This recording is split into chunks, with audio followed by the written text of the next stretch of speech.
வணக்கம் பெற்றோர்களே, நான் உங்கள் பத்மதாரணி, ஸ்பீச் லாங்குவேஜ் பெத்தாலஜிஸ்ட். முகத்தில் புன்னகை, மனதில் தன்னம்பிக்கை, இந்த ரெண்டுமே இருந்தால் வாழ்க்கையில் என்றைக்குமே நம்ம சக்ஸஸ்ஃபுல் பர்சனாக இருக்கலாம். இந்த சேனலோட நோக்கமும் அதே தான். இப்போ ஸ்பீச் தெரப்பி பண்ணணும் அப்படின்னாலே நிறைய பேர் ஃப்ளாஷ் கார்ட்ஸ் வச்சு சொல்லிக் கொடுப்பாங்க. சில பேர் டாய்ஸ் வச்சு சொல்லிக் கொடுப்பாங்க. சில பேர் வீட்டில் உள்ள பொருட்களை வச்சே சொல்லிக் கொடுப்பாங்க. ஸோ எப்படி வேணாலும் குழந்தைக்கு நம்ம ஸ்பீச் அண்ட் லாங்குவேஜை டெவலப் பண்ண முடியும். இப்போ ஒரு சில பேரண்ட்ஸ் என்கிட்ட பார்த்தீங்கன்னா, மேடம் ஏதாவது டாய்ஸ் பர்டிகுலராக இருந்தால் எனக்கு சொல்லுங்கள். டாய்ஸ் வச்சு குழந்தை கூட விளையாண்டா அவங்க இன்ட்ரெஸ்டிங்காகவும் இருக்கும். அதே சமயம் நம்ம நிறைய கற்றுக் கொடுறதுக்கு நம்மளுக்கு ஒரு ஐடியா கிடைக்கும் அப்படின்னு என்கிட்ட நிறைய பேர் கேட்டிருந்தாங்க. ஸோ அவங்களுக்காக தான் இன்றைக்கி இந்த வீடியோ. ஸோ இந்த வீடியோவில் பார்த்தீங்கன்னா ஒரு 8 முக்கியமான டாய்ஸ் பற்றி நான் இன்றைக்கி சொல்லிக் கொடுக்க போகிறேன். ஸோ அந்த 8 டாய்ஸ் பார்த்தீங்கன்னா அந்த குழந்தைங்களோட சென்சரி நீட்ஸையும் சாட்டிஸ்ஃபை பண்ணணும், அவங்களோட இன்ட்ரெஸ்ட்டையும் நம்ம பார்த்துக்கணும். அதே மாதிரி that should be safe for 3 year old. ஏன்னா நான் இன்றைக்கி டார்கெட் பண்ண போகிற ஏஜ் குரூப் பார்த்தீங்கன்னா 3 year old. So most of the குழந்தைங்க அந்த 3 இயர் ஓல்டு குழந்தைங்க பார்த்தீங்கன்னா எல்லாத்தையும் வாயில் வச்சு எக்ஸ்ப்ளோர் பண்ணணும் அப்படின்னு நினைப்பாங்க. அந்த 2 to 3 இயர்ஸ் எல்லாத்தையும் எக்ஸ்ப்ளோர் பண்ணுற ஒரு ஸ்டேஜ். ஸோ இந்த ஸ்டேஜில் நீங்கள் எது கொடுத்தாலும் வாயில் வைப்பாங்க.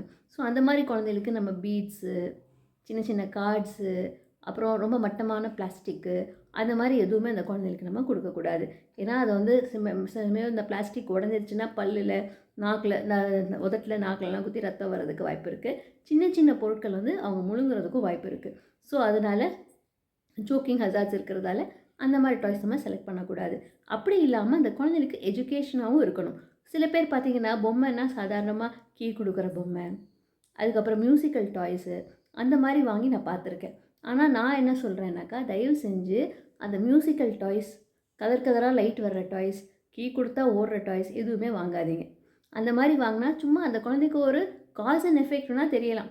கீ கொடுத்தா ஓடும், லைட் அமுக்குனா பட்டன் அமுக்குனா லைட் எரியும், இந்த பட்டன் அமுக்குனா சவுண்டு மாறும் அப்படின்னு அதுவுன்னா கற்றுக்கலாம். பேசிக் அது மட்டும்தான் அந்த குழந்தைங்கள கற்றுக்க முடியும். இன்னொன்று அதுலேருந்து அந்த குழந்தைங்க எதுவுமே லேர்ன் பண்ண மாட்டாங்க. ஸோ இந்த குழந்தைங்க கற்றுக்கிற விதமாக அவங்களுக்கு ஒரு பேசிக்காக என்ன டாய்ஸ் வாங்கலாம் அப்படின்னு ஒரு 8 டாய்ஸ் பற்றி நான் உங்களுக்கு டீட்டெயில்ஸ் சொல்ல போகிறேன். உங்களுக்கு அந்த டாய்ஸ்லாம் வாங்கணும் அப்படின்னாக்கா டிஸ்கிரிப்ஷன் பாக்ஸில் லிங்க் கொடுத்துருக்கேன். அந்த லிங்க்கை மறக்காமல் செக் பண்ணுங்கள். First building blocks. இந்த பில்டிங் பிளாக்ஸ் பார்த்திங்கன்னா எல்லாருமே சில பேர் குட்டி குட்டியாக வாங்கியிருப்பாங்க. அழகாக இருக்கே அப்படின்னு நமக்கு தோணும். ஆனால் அந்த 3 வயசு குழந்தைங்க அந்த குட்டி கையால் அந்த குட்டி பிளாக்ஸை ஹேண்டில் பண்ண முடியாது. ஸோ இந்த குழந்தைகளுக்கு கொஞ்சம் பெரிய சைஸ் பிளாக்ஸை நீங்கள் வாங்கி கொடுக்கணும். பெரிய சைஸ் பிளாக்ஸ் வாங்கி கொடுக்குறப்போ அந்த பிளாக்ஸ் பார்த்திங்கன்னா ஒன்று ஒரு கலர்ஸில் இருக்கும். ஸோ அப்போ நீங்கள் என்ன சொல்லிக் கொடுக்கலான்னு பார்த்தீங்கன்னா, அந்த குழந்தைகிட்ட இது என்ன கலர் அப்படின்னு சொல்லிக்கிட்டே நீங்கள் செய்யணும். இப்போ கொஷின் கேட்கக்கூடாது குழந்தைகிட்ட. எந்த ஒரு ஸ்டேஜ்லேயுமே 3 வயசு குழந்தையாக இருந்தாலும் சரி, எத்தனை வயசாக இருந்தாலும் சரி, கொஷின்ஸ் கேட்குறத கொஞ்சம் கம்மி பண்ணிக்கோங்க. அதுக்கு பதிலாக கிவ் தெம் டிஸ்கிரிப்ஷன். இப்போ ரெட் கலர், அதுக்கு மேலே ப்ளூ கலர், அதுக்கு மேலே க்ரீன் கலர், அதுக்கு மேலே எல்லோ கலர் அப்படின்னு வரிசையாக ஸ்டாக் பண்ணிட்டே வாங்க. இன்னொரு பக்கம் அந்த குழந்தையும் ஸ்டாக் பண்ணட்டும். பண்ணலையா நீங்களே ஹெல்ப் பண்ணுங்கள். அப்புறம் ஒன்று பெரிய டவர், ஒன்று குட்டி டவர் அப்படின்னு சொல்லலாம். ஸோ அந்த குழந்தைக்கு இதில் நீங்கள் என்ன சொல்லிக் கொடுக்கலாம்? வரிசையாக அடுக்கி வைக்கணும் அப்படின்றது சொல்லிக் கொடுக்கலாம். கலர்ஸ் சொல்லிக் கொடுக்கலாம். 1 2 3 4 5 அப்படின்னு கவுண்டிங் சொல்லிக் கொடுக்கலாம். லாங் ஷார்ட் சொல்லிக் கொடுக்கலாம். ஸோ இது மூலமாக அந்த குழந்தையோட கான்சன்ட்ரேஷன் டெவலப் ஆகும். ஒரு இடத்துல உட்காந்து நான் அதை முடிக்கணும் அப்படின்ற எண்ணம் அந்த குழந்தைக்கு இன்க்ரீஸ் ஆகும். நெக்ஸ்ட் எஜுகேஷனல் டாய் ஒரு 3 வயசு குழந்தைக்கு பார்த்தீங்கன்னா சென்சரி பின் அப்படின்னு சொல்லுவாங்க. சென்சரி பின்னா என்ன அப்படின்னு நீங்கள் கேட்கலாம். சென்சரி பின்னா ஒன்றும் இல்லைங்க. அதில் என்னென்னா மண், அந்த கெனட்டிக் சாண்டுன்னு சொல்லுவாங்க அது, இல்லைன்னா பாஸ்தா, இல்லைன்னா அந்த குழந்தைக்கு பீட்ஸ் மாதிரி, அந்த மாதிரி எல்லாமே அதில் கலந்துருக்கும். அதில் என்னென்னா அந்த குழந்தைங்க எக்ஸ்ப்ளோர் பண்ணலாம். இப்போ அந்த மண்ணை அள்ளி ஒரு இடத்துலேருந்து இன்னொரு இடத்துக்கு போடுறது, அந்த பாஸ்தாவை அள்ளி அள்ளி ஒரு இடத்துல போடுறது, ரைஸ் அதை அள்ளி அள்ளி உள்ள ஒரு கண்டெய்னர்லேருந்து இன்னொரு கண்டெய்னருக்கு போடுறது, அப்புறம் ஒரு ஸ்பூன் மாதிரி வச்சு அதை ஸ்கூப் பண்ணி எடுக்கிறது, தண்ணியில் அதை வச்சு விளையாடுறது, ஒரு மெஸ்ஸி ப்ளே மாதிரி பண்ணுறது. ஸோ இந்த மாதிரி பண்ணக்கூடிய ஆக்டிவிட்டீஸ் உள்ளது தான் சென்சரி பின். ஸோ இதில் சென்சரி நீட்ஸை அந்த குழந்தைங்க எக்ஸ்ப்ளோர் பண்ணி நிறைய புது புது விஷயத்தை கற்றுக்க முடியும். அதனால தான் இந்த சென்சரி பின். ஸோ இந்த சென்சரி பின் மூலமாக என்ன மேடம் நன்மை அப்படின்னு நீங்கள் கேட்கலாம். ஸோ சென்சரி பின் மூலமாக அந்த குழந்தைங்களோட தாட்ஸை ஒரு இடத்துல ஃபோக்கஸ் பண்ண முடியும். அதில் ரொம்ப இன்வால்வ் ஆகிறப்போ அந்த குழந்தைக்கு ஏதாவது சென்சரி இஷ்யூ இருந்தாலும் அந்த ஆக்டிவிட்டீஸ் பண்ண பண்ண எக்ஸ்ப்ளோர் ஆகி அந்த குழந்தைக்கு சென்சரி நீட்ஸ் எல்லாம் ரிசால்வ் ஆகி நிறைய ஃபோக்கஸ், அதுக்கப்புறம் சொல்கிறதுலாம் லிசன் பண்ணுற மாதிரி எபிலிட்டி, அந்த எல்லாமே அந்த குழந்தைக்கு டெவலப் ஆகும். ஒரு இடத்துல மறுபடியும் உட்காந்து செய்கிற மாதிரி ஆக்டிவிட்டி, கையில் ஒரு சென்சரி இஷ்யூஸு, கையில் மோட்டார் இஷ்யூஸ், அந்த குழந்தைகளால் சில பென்சில் பிடிக்க முடியலை, ஒரு பொருளை எடுத்துகிட்டு வர முடியலை, நுணுக்கமாக செய்கிற பட்டன் போடுற வேலை, ஜிப்பு போடுற வேலை அதெல்லாம் முடியலை அப்படின்னாக்கா அந்த சென்சரி பின் வச்சு அந்த குழந்தைங்க இந்த சென்சரி ஆக்டிவிட்டீஸ் எல்லாம் பண்ணுறப்போ அந்த குழந்தைக்கு இது எல்லாமே ரிசால்வ் ஆகி இண்டிபெண்ட் டெய்லி லிவிங் ஸ்கில்ஸ் வந்து அந்த குழந்தைகளுக்கு டெவலப் ஆகும். ஒரு டேப் ஓப்பன் பண்ணுறதா இருக்கட்டும், பட்டனிங்காக இருக்கட்டும், ஜிப்பு போடுறதா இருக்கட்டும், ஷூ லேஸ் மாட்டுறதா இருக்கட்டும், வெல்க்ரோ மாட்டி கலட்டுறதா இருக்கட்டும், இது எல்லா ஸ்கில்ஸும் அந்த குழந்தைகளுக்கு இது மூலமாக டெவலப் ஆகும். 3வது best educational toy for 3 year old அப்படின்னு என்னென்னு பார்த்தீங்கன்னா ஷேப் சார்ட்டர். ஏற்கனவே நான் ஒரு வீடியோவில் கூட இதை பற்றி நான் சொல்லியிருக்கேன். ஷேப் சார்ட்டர் அப்படின்னாக்கா அந்த ஷேப்ஸ் மாதிரி இருக்கும். அந்த ஒரு சர்க்கிள்னாக்கா சர்க்கிள் ஷேப்பில் ஒரு ஹோல் இருக்கும். அந்த ஷேப்பை பார்த்து மேட்ச் பண்ணி அந்த குழந்தைங்க அதை உள்ளே போடணும். ஒரு star shape, square shape, rectangle, square, diamond அப்படின்னு நிறைய ஷேப்ஸ் இருக்கும். அந்த ஷேப்ஸ் பார்த்து அதுக்குள்ளே அந்த குழந்தை போடணும். சில இதில் பெருசு சின்னது அந்த மாதிரியும் இருக்கும். ஸோ அந்த சைஸை பார்த்து போடுறப்போ அந்த குழந்தையோட கான்சன்ட்ரேஷன், பர்செப்ஷன் அப்படின்றது இருக்குது. இதுக்குள்ளே போகும், இதுக்குள்ளே போகாது அப்படின்றது கண்டுபிடிக்கிறது. ஸோ அந்த காக்னிட்டிவ் எபிலிட்டியெல்லாம் இதில் வந்து நல்லா டெவலப் பண்ணலாம். அகெயின் ஃபைன் மோட்டார் ஸ்கில்ஸ் அந்த குழந்தைகளுக்கு நல்லா இதில் டெவலப் ஆகும். இன்னொன்று உட்காந்து செய்யணும். உட்காந்து செய்கிற ஆக்டிவிட்டியாக எதுவும் மாறும். ஸோ சும்மா ஓடி ஓடி ஓடி ஓடி போயிட்டே இருக்கிற குழந்தைகளுக்கு இந்த மாதிரி ஆக்டிவிட்டீஸ்லாம் கொடுத்தீங்கன்னா கொஞ்சம் நேரம் அவங்கள வந்து நிப்பாட்டி இல்லை உட்கார வச்சோ இது செய்கிறது மூலமாக பொறுமை அப்படின்ற ஸ்கில் வந்து டெவலப் ஆகும். இதை நான் கம்ப்ளீட் பண்ணிவிட்டு போகணும் அப்படின்றதை நீங்கள் வலியுறுத்தணும். ஒன்று போட்டுட்டு போகிறான் அப்படின்னாக்கா பரவாயில்ல, go again, come back again, do it again, go. கொஞ்சம் நேரம் போயிட்டு மறுபடியும் வந்து பண்ணு அப்படின்னு சொல்லி இந்த குழந்தைய கொஞ்சம் ஃபோக்கஸ் பண்ணி கொஞ்சம் ஸ்ட்ரெஸ் பண்ணி பண்ணிவிட அவனால் முடியும், குட் ஜாப் அப்படின்னு சொல்லி என்கரேஜ் பண்ணிங்கன்னா அந்த குழந்தைங்களால டெஃபினட்டாக அதை பண்ண முடியும். 4வது 3 வயசு குழந்தைக்கான ஒரு டாய் என்னென்னு பார்த்தீங்கன்னா பிரிட்டன் ப்ளே டாய். பிரிட்டன் ப்ளேனா என்னது? அதாவது இல்லாத ஒன்று இருக்கிற மாதிரி நினச்சி ப்ளே பண்ணுறது. அது நம்ம கேஷுவலாக வீட்டிலே பண்ணலாம். இப்போ வந்து ஒரு கப் எடுத்துகிட்டு காஃபி குடிக்கிற மாதிரி ஆக்ட் பண்ணுறது, ஃபோன் ஒரு ஒரு ஏதாவது ஒரு டப்பா எடுத்துகிட்டு ஃபோன் பேசுகிற மாதிரி ஆக்ட் பண்ணுறது, இதெல்லாம் நம்ம பண்ணலாம். ஆனால் டாய் அப்படின்னு பார்த்தீங்கன்னா நம்ம கடைகளில் நிறைய டாய்ஸ் கிடைக்குது. டாக்டர் கிட், அப்புறம் கிச்சன் டூல்ஸு அந்த மாதிரிலாம் நிறைய கிடைக்குது. அப்புறம் அந்த இன்ஜினியரிங் ஒர்க்ஸ் இருக்குல்ல, மிஷினரிஸ், அந்த ட்ரில்லிங் மிஷினு அந்த மாதிரியும் கிடைக்குது. ஸோ அந்த மாதிரி நீங்கள் வாங்கி அந்த குழந்தைக்கு பண்ணிங்கன்னா அந்த குழந்தைகளோட க்ரியேட்டிவிட்டி இம்ப்ரூவ் ஆகும். இப்போ ஒரு டாக்டர் செட்டை கழுத்தில் ஒரு ஸ்டெத்தோஸ்கோப் காதில் மாட்டிட்டு மூச்சு இழுத்து விடுங்க அப்படின்னு நீங்கள் செஞ்சு காமிங்க அந்த குழந்தைகிட்ட. அப்போ அதே மாதிரி ஒரு இன்ஜெக்ஷன் எடுத்து இன்ஜெக்ஷன் போட போகிறோம் அப்படின்னு சொல்லி ஒரு பயமுறுத்துறது. அப்புறம் அந்த குழந்தை வச்சு நீ இன்ஜெக்ஷன் போடு, பாட்டிக்கு போடு, தாத்தாக்கு போடு, அம்மாக்கு உடம்பு சரியில்லை போட்டு விடு அப்படின்னு சொல்லலாம். ஸோ இந்த மாதிரி ப்ரிட்டன் ப்ளே பண்ணுறது மூலமாக அந்த குழந்தைகளோட இமேஜினேட்டிவ் ஸ்கில்ஸ் நிறைய டெவலப் ஆகும். ஏற்கனவே பார்த்த ஒரு விஷயத்தை வந்து ரிலேட் பண்ணி இந்த இடத்துல நீ பண்ணுன்னு சொல்கிறப்போ பழையசை வந்து ரீகால் பண்ணி இங்கே பண்ணணும் அப்படின்ற எண்ணமும் அந்த குழந்தைக்கு டெவலப் ஆகும். ஸோ இந்த ஸ்கில்ஸ் எல்லாம் டெவலப் ஆகணும்னா ப்ரிட்டன் ப்ளே ஸ்கில் அப்படின்றது அந்த குழந்தைக்கு ரொம்ப முக்கியம். ஸோ ப்ரிட்டன் ப்ளே செட்ஸ் மூலமாக இதை பண்ணலாம். உங்களுக்கு டாய்ஸ் வேணும்னா மறுபடியும் சொல்கிறேன், டிஸ்கிரிப்ஷன் பாக்ஸில் லிங்க் கொடுத்துருக்கேன், அந்த லிங்கை போய் செக் பண்ணுங்கள். 5வது பார்த்தீங்கன்னா புக்ஸு, இன்ட்ராக்டிவ் புக்ஸு. என்னடா புக்குன்னு சொல்கிறேன், அது டாய் கிடையாது அப்படின்னு நீங்கள் நினைக்கலாம். இன்ட்ராக்டிவ் புக்ஸ் அப்படின்றது ரொம்ப முக்கியமாக நீங்கள் நோட் பண்ணணும்.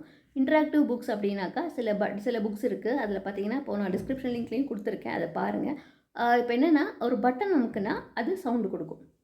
ஸோ வந்து ஒரு கவு இருக்குன்னா அந்த பட்டன் நமக்கு உடனே மோ அப்படின்னு ஒரு சவுண்டு கேட்கும்.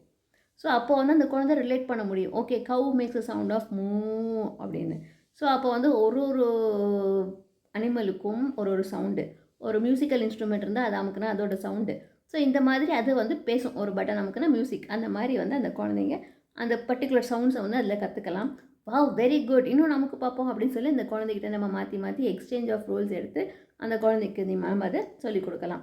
இன்னொன்று என்னென்னு பார்த்தீங்கன்னா இன்ட்ராக்டிவ் புக்ஸ்லேயே சவுண்ட்ஸ் இல்லாமல் ஜஸ்ட்டு டச் பண்ணால் அழகாக இருக்கும். சிலது ஃபெதர் டச் மாதிரி இருக்கும், சிலது ரொம்ப ஸ்மூத்தாக இருக்கும், ரொம்ப சாஃப்டாக இருக்கும், ரொம்ப ஹார்டாக இருக்கும், சிலது வந்து சொரன்னு இருக்கும். அந்த மாதிரி டச் அண்ட் ஃபீல் புக்ஸுன்னு இருக்குது. அந்த புக்ஸும் நீங்கள் வாங்கி இந்த குழந்தைகளுக்கு சொல்லிக் கொடுக்கலாம். ஸோ அது மூலமாக நீங்கள் இன்ட்ராக்ட் பண்ணி பார்க்கலாம். குத்துதே அப்படின்னு சொல்லலாம், சாஃப்டாக இருக்குடா அப்படின்னு சொல்லலாம். ஸோ இது மூலமாக அந்த அட்ஜெக்டிவ்ஸ் அப்படின்றது அந்த குழந்தைகளுக்கு நீங்கள் சொல்லிக் கொடுக்கறதுக்கு ஒரு வாய்ப்பு கிடைக்கும். ஸோ இன்னும் சில புக்ஸில் பார்த்தீங்கன்னா ஃப்ளிப் ஃப்ளாப் புக்ஸ் அப்படின்னு இருக்கும். அந்த புக்ஸ் பார்த்தீங்கன்னா அந்த குழந்தைக்கு அதை ஓப்பன் பண்ணி பார்த்தா உள்ளே என்ன இருக்குது அப்படின்னு தெரியும். ஸோ கெஸ்ஸிங் கேம் மாதிரி கூட விளாட்லாம். உள்ளே என்ன இருக்குது அப்படின்னு கேட்கலாம். அந்த குழந்தை ஓப்பன் பண்ணி பார்த்துட்டு வாவ் இட்ஸ் அ ஸ்னேக் அப்படின்னு சொல்லலாம். ஸோ அப்போ வந்து அந்த குழந்தைக்கு க்யூரியாசிட்டி டெவலப் ஆகும். அகெயின் ஒரு இடத்துல உட்காந்துருக்கணும் அப்படின்றது தெரியும்.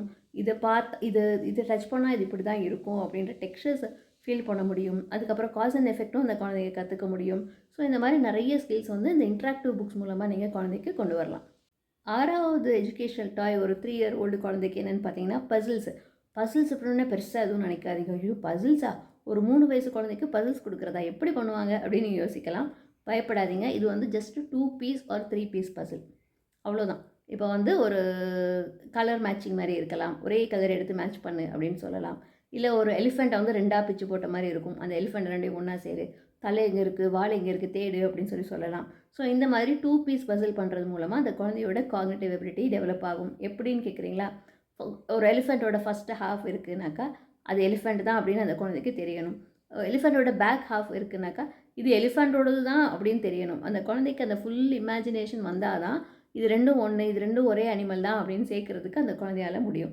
ஸோ இந்த மாதிரி 2 பீஸ் பசில் நீங்கள் குழந்தைக்கு 3 இயர் ஓல்டில் நீங்கள் இன்ட்ரடியூஸ் பண்ணிங்கன்னா நிறைய காக்னிட்டிவ் எபிலிட்டி அந்த குழந்தைக்கு டெவலப் ஆகும். யோசித்து பேசணும், யோசித்து ஒரு விஷயத்தை செய்யணும், பொறுமையாக செய்யணும், கவனித்து செய்யணும், ஒரு இடத்துல உட்காந்து செய்யணும் அப்படின்ற எண்ணம் எல்லாமே அந்த குழந்தைக்கு டெவலப் ஆகும்.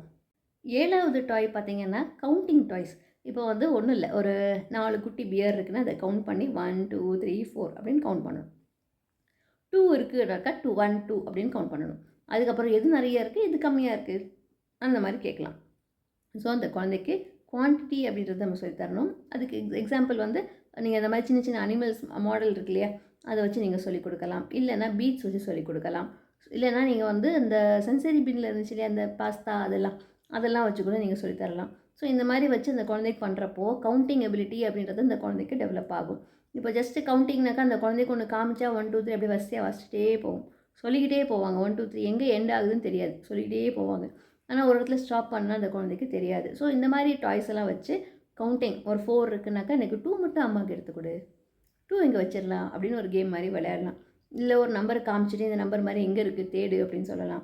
ஸோ இந்த மாதிரி குட்டி குட்டி ஆக்டிவிட்டீஸ் மூலமாக அந்த குழந்தைக்கு கவுண்டிங், குவான்டிட்டி, எது பெரிய நம்பர், எது சின்ன நம்பர், அந்த மாதிரி ஆக்டிவிட்டீஸையும் நீங்கள் அந்த குழந்தைக்கு சொல்லித்தரலாம். 8வது லாஸ்ட்டு எனக்கு ரொம்ப பிடிச்சது என்னென்னா ஃபைன் மோட்டார் ஸ்கில்ஸ்.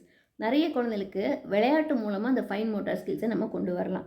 அது எப்படின்னு பார்த்தீங்கன்னா, ஒரு பீட்ஸ் கொடுக்குறது, அந்த பீட்ஸை வந்து அப்படியே கோக்க வைக்கிறது. ஒரு கையில் நூலை பிடிச்சிக்கணும், ஒரு கையில் நூல் பிடிச்சிக்கிட்டு அந்த நூல் வழியாக இன்னொன்று கோக்கணும்.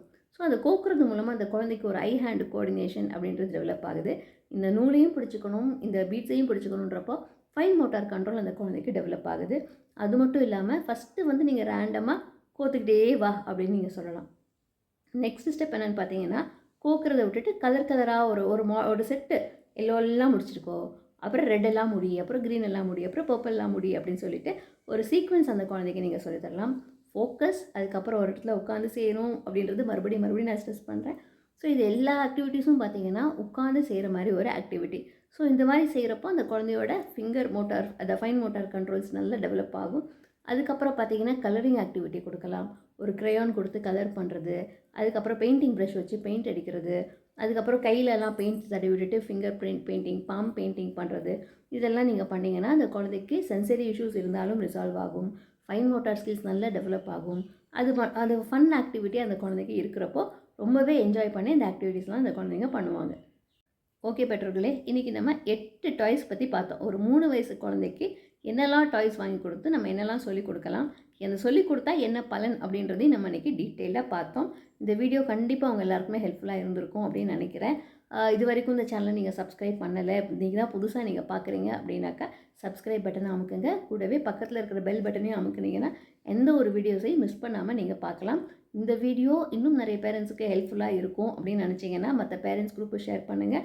அப்படி இல்லைன்னா உங்களுக்கு ரொம்ப வேண்டியவங்களுக்கு தேவைப்படும் அப்படின்னு நினச்சிங்கன்னா அவங்களுக்கு தனியாக நீங்கள் ஷேர் பண்ணுங்கள், அவங்களும் பார்த்து பயனடையட்டும்.